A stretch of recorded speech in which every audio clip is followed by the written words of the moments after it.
সীমান্তে পুশিনের কোনো আশঙ্কা না করলেও বিজিবিকে সতর্ক থাকার নির্দেশনা দেয়া হয়েছে বলে জানিয়েছেন স্বরাষ্ট্রমন্ত্রী সালাউদ্দিন আহমেদ।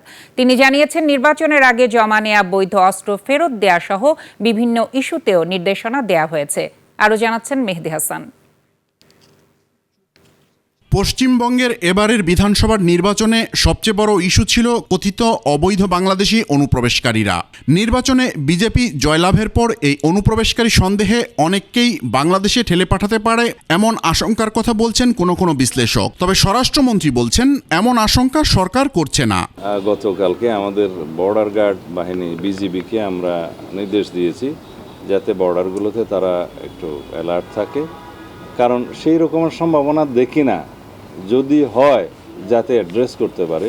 অন্তর্বর্তী সরকারের সময় করা হত্যাসহ সকল মামলা যাচাই বাছাই শেষে 1 মাসের মধ্যে স্বরাষ্ট্র মন্ত্রণালয়ে ফেরত পাঠাতে ডিসিদের নির্দেশনা দেওয়া হয়েছে বলেও জানান মন্ত্রী। তারা সেটা যাচাই বাছাই করে যদি সত্যিকারভাবে সেই শ্রেণীভুক্ত মামলা হয়ে থাকে তখন সেগুলো প্রত্যাহারের জন্য সুপারিশ করবেন। এগুলো প্রথমে স্বরাষ্ট্র মন্ত্রণালয়ে আসবে। আমরা এর উপরে কোনো আইনি ব্যবস্থা তাৎক্ষণিকভাবে নেব না, আমরা এটা আইন মন্ত্রণালয়ে পাঠাবো।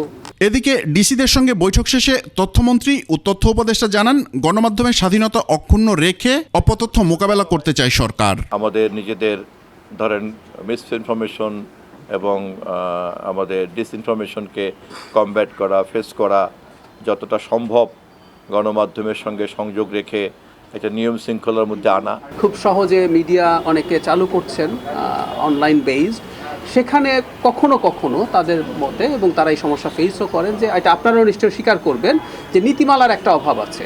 সুতরাং তাদের একটা এক্সপেকটেশন হলো সাংবাদিক হওয়ার জন্য কি একটা নীতিমালা থাকা দরকার এবং সাংবাদিকদের একটা কোড অফ কন্ডাক্ট থাকা দরকার, যেটা তারা ফলো করবে। এর আগে ডিসিদের সঙ্গে মতবিনিময় শেষে গণমাধ্যমের মুখোমুখি হন সরকারের একাধিক মন্ত্রী প্রতিমন্ত্রী। আমরা মন্ত্রণালয় থেকে যাই ব্যবস্থা নিতে চাই, যাই কার্যক্রম হাতে নেই, যেটাই বাস্তবায়ন করতে চাই, আমাদের মূল চাবিকাঠি কিন্তু এখনো জেলা প্রশাসন। মন্ত্রণালয় থেকে তৃণমূল পর্যন্ত পৌঁছানোর জন্য তারা কিন্তু কানেক্টিভিটিটা করে থাকেন। টানেলের এপারে আমরা আছি, টানেলের ওপারে ওনারা আছেন। মাঝখানে যে কানেক্টিভিটিটা, এটার জন্য অনেক বেশি অ্যাপ্রোপ্রিয়েট হয়।